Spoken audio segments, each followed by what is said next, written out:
Tomorrow, you guys, big game against Man United. In my opinion, we need to get all 3 points. No excuses this time. We have to finish the line. Today's video, I'm going to be bringing you guys the match preview for our upcoming game against Man United. Now, if anyone new to my match previews, I start off by giving my thoughts and opinions on the press conference. Then I move on to the predicted lineup part. And to end things, I like to talk all things tactics. For today, I'm using a special bit of software. It's been the main reason why it's taken me so long to release today's video. I'm not perfect with this software yet, but over time, and in particular for the start of next season, I should be a pro at using it. Before I get into anything though, today's video was brought to you by the One Football app. In the link in the description below is a link to the best footballing companion app on the market. By far the best one.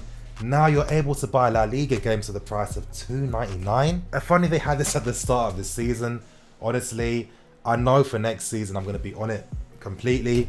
If you guys want that, in the link in the description below is a link to the One Football app. Now I'm going to keep things a bit brief for the press conference because I want to spend and focus more time on other aspects of the match preview. But some of the important things Sai was asked about. He was asked about obviously the incident that happened between him and Burnley after he was insulted and a slur was used against him. And, this is why I like Sarri.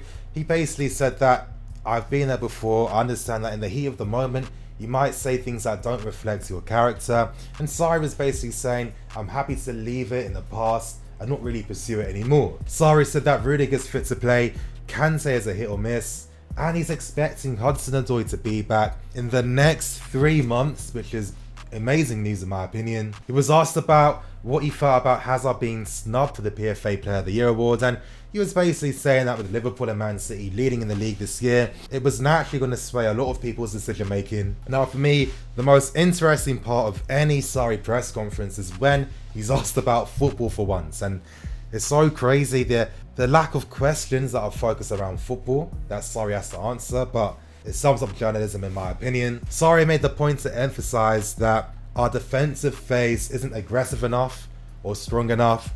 He didn't mention defensive line. Now I've spoken about this in so many videos. Our defensive line is good now, and that's because Alonso isn't in the team anymore. But our defensive phase isn't there. A lot of times our intensity drops off way too much. We don't sustain the press. Now in my opinion, I think it's down to the fact that a lot of the players we have are more suited to a mid-block tactic than a high pressing tactic. But I think that, over time, with the help of the transfer market and smart acquisition from the loan army, I feel like we could really have the squad tailored around Sarri and Sarri ball. When Sarri was asked whether the team have improved, he said yes, and I do agree with him as well. Sarri was basically saying that if this was a few months ago, and let's say we're 1 or 2 goals down, we're out the game. We can't get back in. But Sarri feels much more confident now that if things don't go how we planned, we still have the quality to get by and get back in the game. And I do agree with him. I feel like we're much more competitive now than that midway point for the season. There's been a lot of improvements, but I think we'll see exponential improvement once more suitable players are introduced into the team. Now moving straight into the predicted lineup part for this video. As you guys can see, I've gone for Giroud up front. We need to play Giroud. There's no excuses. Now for the third part of the video, stay tuned for that, because in the comment section below, I would want you guys to give me your thoughts and opinions on the software I'm using. But for me, Giroud has to start. He makes a first 11 like this play much more better. Hopefully Ruben now isn't going to be injured anymore. Now it was quite evident to me, I think I said it in my match review as well, that Ruben stopped running. He stopped making runs off the ball and getting in that box against Burnley. It made a lot of sense. I noticed that he was carrying a bit of a knock, but testament to Ruben, he's basically said that he's okay to play through the pain. It makes sense. The season's nearly over, so he's going to have so many weeks to recover and get back to full fitness, which is going to be great for him. And it really shows you just how far Ruben's come along, that Sarri needs him in the team. And Sarri's willing to risk using a potentially injured Ruben. It just keeps emphasizing the strides that Ruben's made this season. I expect to see Cover playing in that role. I think that it could make a lot of sense against Man United. Ross Barkley, his application's there, but Most times there's no end products.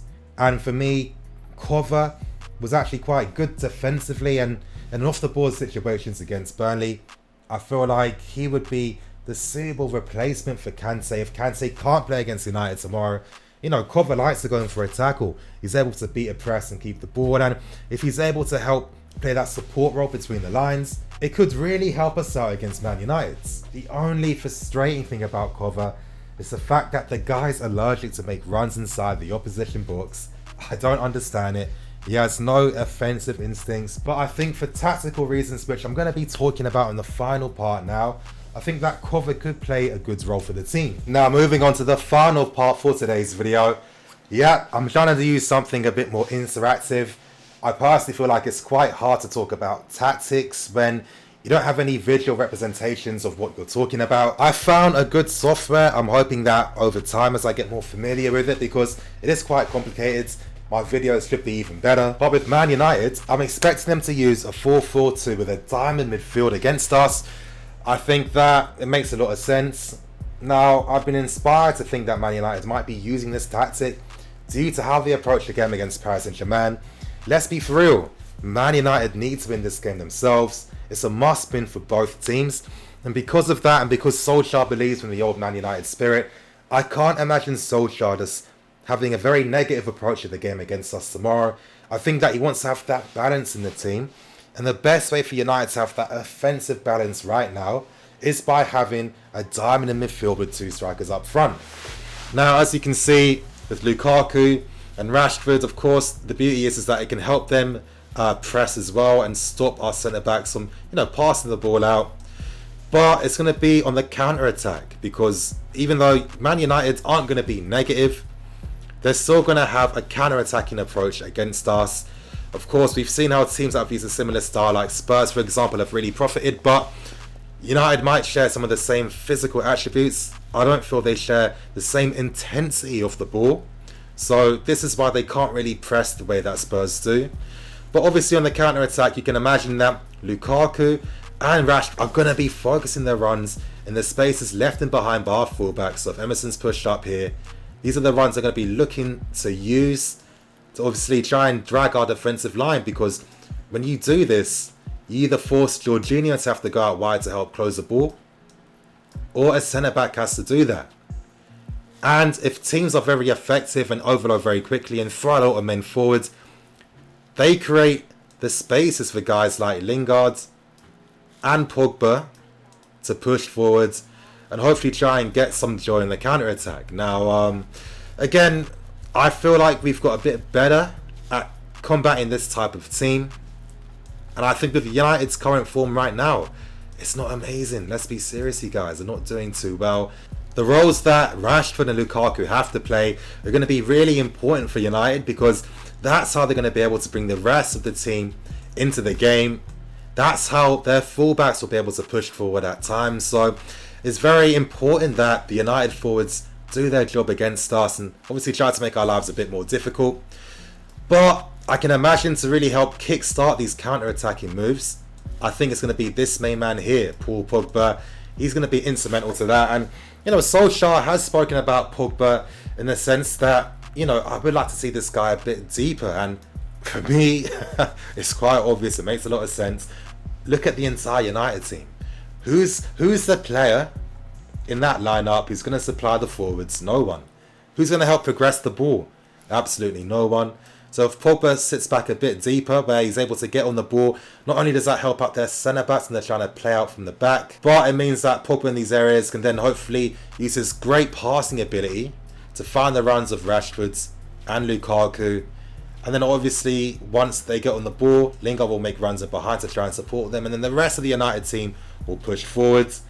But off the ball, I see Man United setting up in a 4-5-1. So obviously Lingard will push out wide to the left. I think Rashford will move to the right hand side as well, creating that 5 there.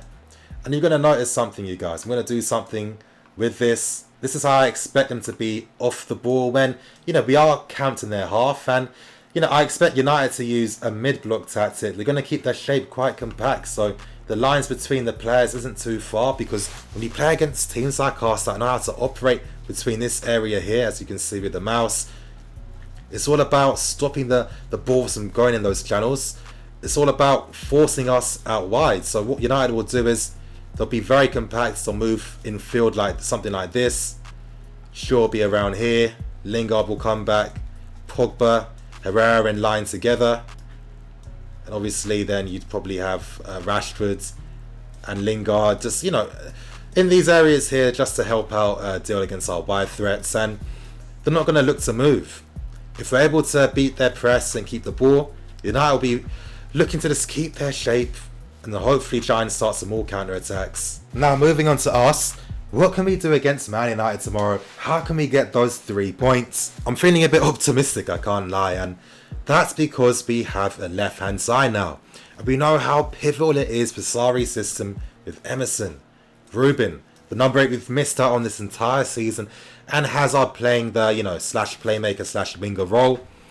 This is how we'll be able to get at Man United, and I feel that we're a much more different proposition now. But before I get into anything, I have to start off talking about why I've chosen Giroud and Willian. Now for me with Olivier Giroud, I think that just look at the area he's in. He's going to force the United defenders to have to deal with him. They're going to have to move infield a bit to obviously get close to Giroud. And this is the beauty of the player now.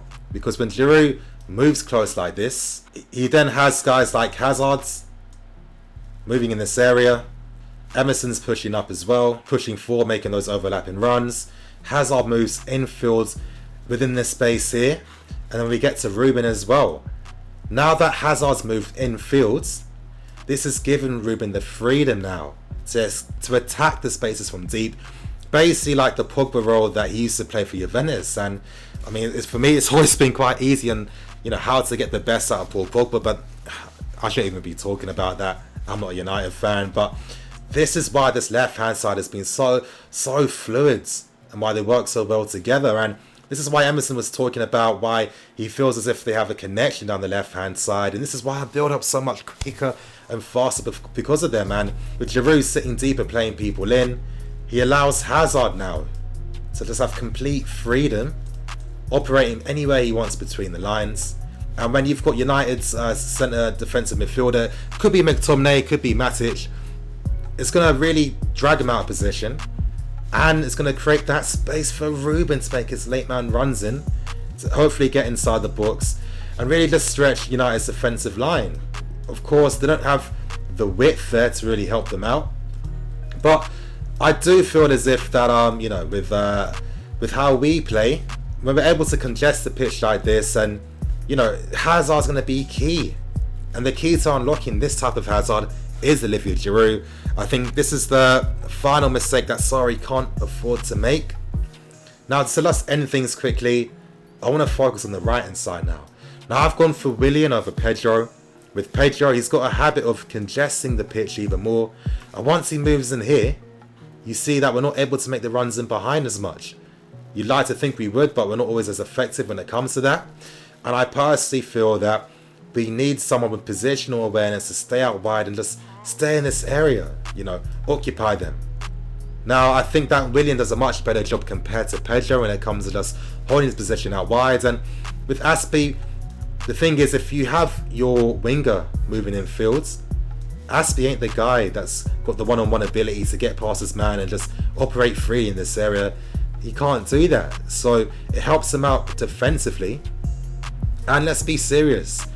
You can see there's an imbalance in the team. The left-hand side is just much better than the right-hand side. Hazard can't overcome everything here, but he does help improve the play, no matter what positions or areas he picks up the ball or plays in. But I feel as if the right-hand side will have a much more, you know, defensively responsible role, which is going to be good, because when you look at United's left-hand side, that's probably their best area of attack, where Pogba plays, Shaw and Lukaku. And, you know, with United expected to play a pretty, you know, long direct game, if we focus on stopping that supply to their forwards, we should have some confidence against them, in my personal opinion. And honestly, I think because the left hand side is different now, because we've got an actual fullback and with Ruben in the team, and, you know, Hazard just unlocked now because of this. It's caused a lot of teams a lot of issues. I think that if Sarri had more confidence against Liverpool, it would have been a completely different game. I mean, we saw the outcome. We saw what could have been when Hazard was playing on that left-hand side. But yeah, you guys, I'm hoping that this makes sense as I'm talking about it in the video. As I said, I do need time with this. I'm still quite new with it. It's quite complicated to get used to everything. But that's going to be me for today. I'm Nini FC. This is Blue Line CV. Signing out.